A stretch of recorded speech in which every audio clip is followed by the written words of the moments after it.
Kita masuk bab 5, Bapak Ibu, metode analisis yang perlu dikuasai oleh pelaku evaluasi pembangunan, ya, metode analisisnya. Yang pertama, pendekatan dalam metode analisis hasil pemantauan dan evaluasi pembangunan. Bapak Ibu harus memahami pemahaman secara leksikon, ya, pemahaman pasar, pemahaman yang umum berkembang di lingkungan awam, ya. Yang kedua, Bapak Ibu harus memahami aspek historis dari suatu kebijakan, ya, dari suatu kebijakan. Jadi kalau di dalam RPJPD itu pasti ada tuh aspek historis, kenapa kok dulu muncul kebijakan ini, Bapak Ibu harus paham dulu, ya. Ingat bahwa sejarah itu ditulis oleh pemenang, sehingga RPJPD pasti merupakan driven dari kebijakan pemenang pilkada saat itu, ya, pasti ada drivennya. Tentu berbeda, sehingga pada saat kita melakukan analisis kemungkinan adanya bias itu sangat besar terjadi. Contoh, Pilkada 2005 dimenangkan oleh Partai A, tentu drivennya adalah dari Partai A. Kemudian Pilkada 2005 tambah 5 tambah 10, 2015 oleh Partai B, ya kan pasti kepala daerahnya berganti kan. Namun tentu saja ini RPJPD-nya nggak bisa berubah. Nah ini tentu ada bias, ya tentu ada bias. Kemudian mungkin Pilkada 2020 berganti lagi partainya Partai C, sehingga ada bias. Nah ini pemahaman historis terhadap kebijakan di dalam RPJPD dan pemahaman historis pada visi misi kepala daerah dari partai yang berbeda di Cilegon juga harus dipahami. Yang ketiga, aspek regulatif itu kita harus memahami aspek rangka hukum positif yang berlaku saat itu. Contoh, misalkan di 2005 untuk pengaturan kebijakan kesehatan berlaku peraturan Menteri Kesehatan nomor 1 tahun 2005.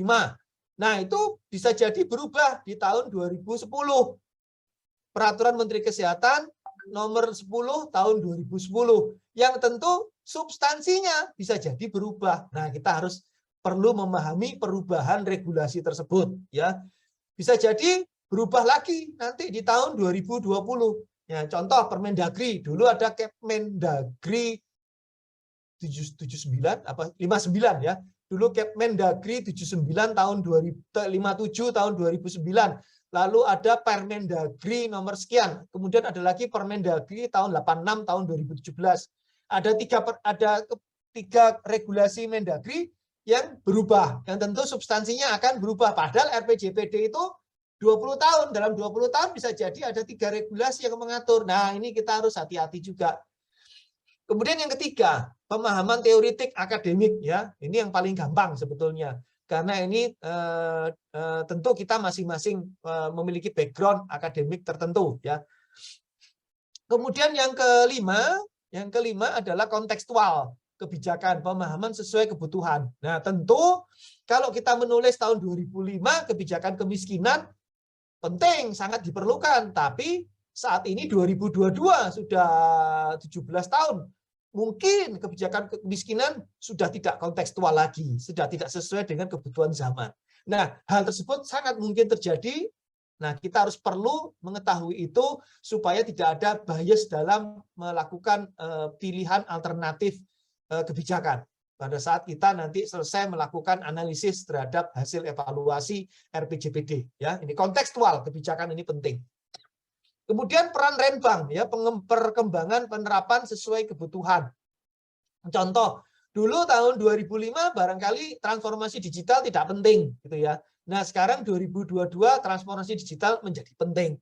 Sehingga kita jangan melakukan generalisir bahwa semua kebijakan yang tidak digital salah. Nah, padahal di RPJPD mungkin belum ada kebijakan yang menggunakan sistem informasi atau digital tadi itu, sehingga kita nanti akan berkesimpulan bahwa kebijakan itu salah atau kurang tepat. Nah, ini peran penerapan sesuai dengan kebutuhan. Ini sangat penting sekali pemahaman ini.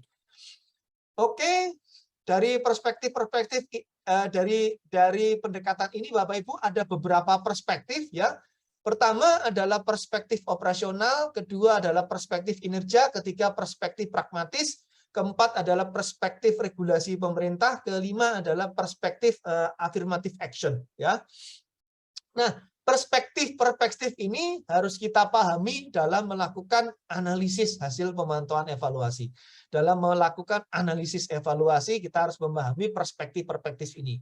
Ya, baik itu perspektif operasional, bahwa setiap sektor memiliki cara mengoperasikan kebijakannya berbeda dengan sektor lain. Kemungkinan itu ada, sehingga kita tidak bisa mengeneralisir setiap sektor harus menggunakan sistem operasi yang sama, ya tidak bisa. Sehingga kita tidak bisa melakukan perankingan itu nanti, ya tidak bisa. Kemudian kedua, perspektif kinerja atau hasil. Setiap sektor boleh jadi akan memiliki target yang berbeda. Ada sektor A yang targetnya 80%, target sektor B targetnya 100%, sektor C targetnya 70%, dan seterusnya. Itu pasti berbeda. Karena angkanya berbeda, maka pasti kinerjanya tidak bisa sama. Ya. Kemudian yang ketiga adalah perspektif pragmatis. Ya. Setiap sektor pasti memiliki kebijakan input yang berbeda, yang kemungkinan memiliki kebijakan input yang berbeda karena pragmatismenya tadi itu. Ya. Kemudian perspektif kerangka regulasi pemerintah, seperti saya sebut tadi, boleh jadi setiap sektor memiliki regulasi yang berbeda. Contoh, sektor kesehatan regulasinya oleh Permenkes. Nah, Permenkesnya dalam 20 tahun bisa jadi 3 kali berubah. Sementara sektor lain, misalkan sektor kemiskinan, itu tidak pernah diatur. Tidak ada permen yang mengatur kebijakan penanggulangan kemiskinan.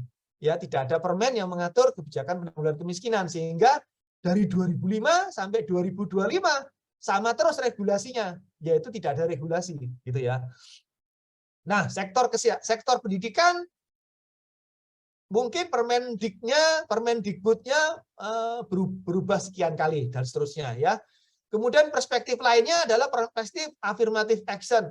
Bagaimana kebijakan tersebut bisa bermanfaat bagi target grup yang ada di masyarakat di Kota Cilegon. Nah, itu masing-masing harus kita klaster, harus kita pahami sehingga kita bisa membuat bahwa analisis dampak pada setiap sektor itu mengikat kepada masyarakat target grupnya. Bisa jadi juga mengikat pada masyarakat yang bukan target grupnya. Contoh, kebijakan di sektor penanggulangan kemiskinan bisa jadi target grupnya itu bukan menjadi target grup dari kebijakan peningkatan kesehatan masyarakat. Ya, itu bisa jadi merupakan himpunan bagian, bisa jadi merupakan union, bisa jadi merupakan bagian dari. Ya. Oke, kemudian yang berikutnya adalah metode analisis untuk pemantauan evaluasi pembangunan. Ya, nah dalam metode analisis ini, Bapak Ibu, ya, data dari awal adalah data, kemudian mengambil keputusan. Nah, pada saat mengambil keputusan ini harus didahului dengan problemnya apa, lalu permasalahannya apa, baru solusi, baru implementasi. Ya, nah disinilah perlu paradigm shifting atau pergeseran paradigma dalam penentuan kebijakan dari berbasis data menjadi berbasis metode ilmiah. Ya, jadi nanti pada saat kita melakukan analisis tidak serta-merta data lalu muncul analisis. Ya, jadinya itu gap analysis nanti. Ya, kalau hanya berbasis data maka munculnya adalah gap analysis. Tapi karena kita melakukan evaluasi jangka panjang RPJPD, maka langkah terbaik adalah menerapkan berbasis metode ilmiah, scientific methods. Dan dengan menggunakan scientific methods, maka kita akan memiliki kajian teknokratis yang baik dalam rangka untuk menyusun alternatif kebijakan apa yang diperlukan untuk penyusunan RPJPD berikutnya, RPJPD 2025-2045 Kota Cilegon. Baik.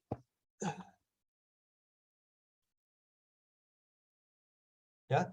Nah, dalam penyusunan kebijakan perencanaan bangunan, pengambilan keputusan itu menjadi penting. Jadi pengambilan keputusan itu sekarang perlu dilakukan dengan menerapkan metode ilmiah, bukan sekedar berdasarkan data. Data diperlukan dalam analisis metode ilmiah. Dengan demikian, penerapan metode ilmiah itu memerlukan data. Nah, disinilah data itu perlu untuk pengambilan keputusan. Sehingga ada 4 aspek, yaitu data, metode ilmiah, pengambilan keputusan, dan kebijakan itu sendiri. Disitulah kerangka teknokratis atau analisis teknokratis kita lakukan. Berikutnya adalah pengambilan keputusan untuk perencanaan pembangunan berikutnya.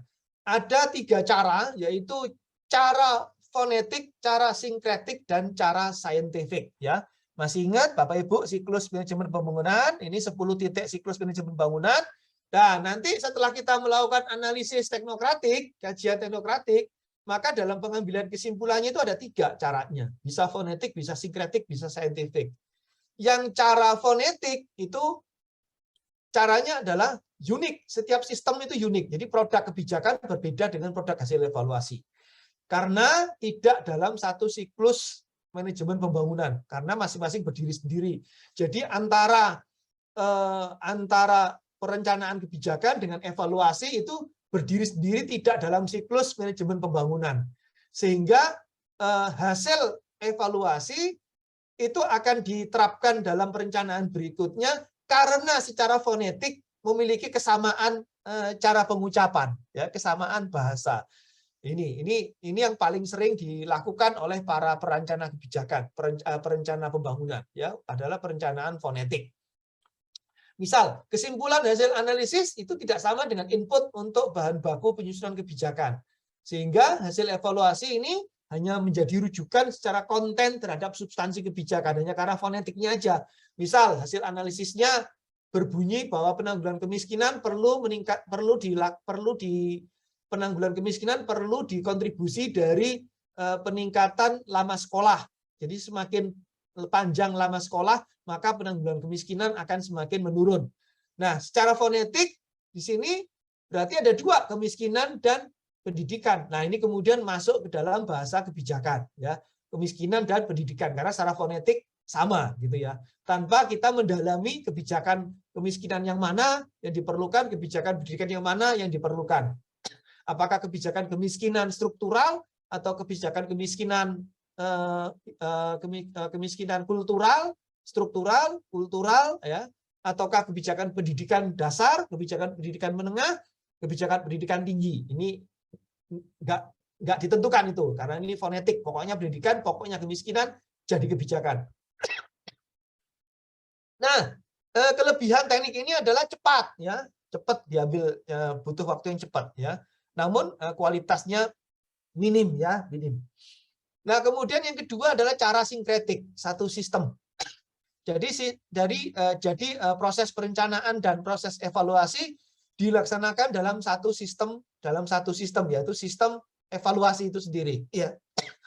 Sehingga kesimpulan dari hasil evaluasi bersifat langsung berupa produk kebijakan. Nah, ini yang menjadi salah kaprah. Jadi pada saat kita membuat hasil evaluasi, maka rekomendasi evaluasi itu serta-merta menjadi bahasa kebijakan. Nah, ini cara sinkretik, ya. Serta-merta menjadi bahasa kebijakan. Padahal sebetulnya harus kita kaji lagi lebih dalam. Apa misalnya dari hasil kajian teknokratik tersebut kan muncul sekian alternatif. Alternatif ini kita exercise satu persatu dalam kajian rencana, ya. Kemudian cara yang ketiga adalah cara saintifik, ya, sistem siklus. Sehingga kita benar-benar menerapkan siklus 10 titik manajemen pembangunan di depan tadi itu, ya, menjadi cara saintifik, ya. Sehingga pada saat kita melakukan analisis, ya, analisis yang kita munculkan adalah inverse analysis. Kesimpulan hasil evaluasi menjadi input dalam penyusunan kebijakan.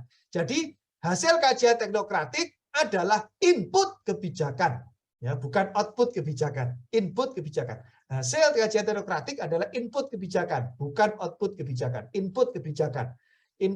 Kemudian hasil kajian teknokratik tadi itu kita ambil rekomendasinya dari aspek input menjadi bahasa kebijakan, ya.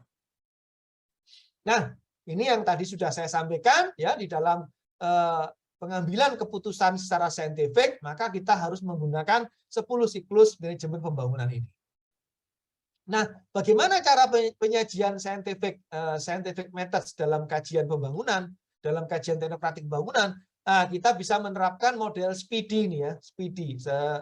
Model SPIDI ini konsep framework dimulai dari problem identification, konsep framework, design and solution, testing and design, kemudian analysis and interpretation, dan implementation, ya. Ini ada 6 cara melakukan scientific ini. Berikutnya ini contoh desain kebijakan penanggulangan dampak resiko ASN ya.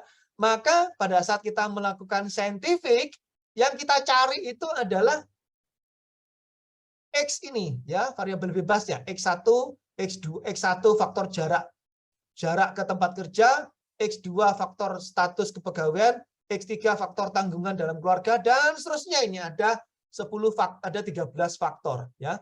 Faktor ini kita harapkan, faktor input kebijakan ini kita harapkan sebagai contoh, ini contoh ya, 13 faktor input kebijakan ini kita harapkan dapat menurunkan resiko ASN, dapat menurunkan dampak resiko ASN ya, dampak resiko kerja, sehingga ASN menjadi lebih sejahtera karena kita bisa menemukan faktor-faktor apa yang bisa menurunkan resiko kerja ASN.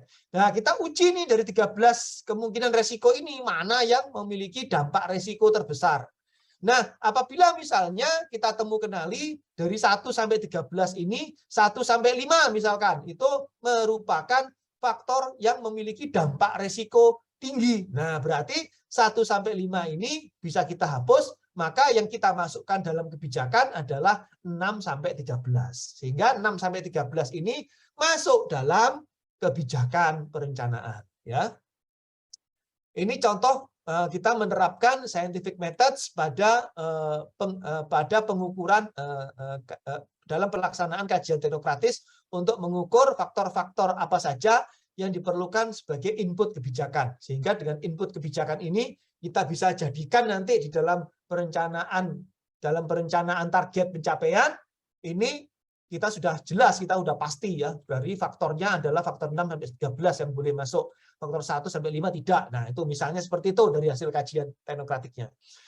Nah, ada cara lain misalkan menggunakan ini kalau menggunakan data reguler, ini kalau menggunakan data raya atau big data ya, misalkan pada unit analisis yang tak terhingga atau pada aspek faktor yang sudah kita identifikasi, misalkan faktor di sini adalah faktor usia, kemudian faktor pendidikan, terus kemudian faktor budaya, terus kemudian faktor lingkungan, terus kemudian faktor keluarga, dan seterusnya ya, ada beberapa faktor. Nah, ini bisa kita lakukan juga kajian teknokratik dengan cara seperti ini, sehingga kita bisa mengambil kesimpulan, oh ternyata dalam proses penentuan keberhasilan vaksinasi itu faktor budaya yang menjadi penentu. Misalkan ini faktor budaya dan faktor keluarga. Ini faktor keluarga, ini yang besar, faktor keluarga, dan ini faktor budaya. Nah, maka pendekatan input kebijakannya untuk kebijakan vaksinasi adalah dari pendekatan budaya dan pendekatan keluarga. Nah, itu nanti menjadi bahasa kebijakan ya. Jadi yang kita lihat adalah inputnya, bukan outputnya ya Bapak Ibu. Nah, kita masuk ke bab 6, format dan sistematika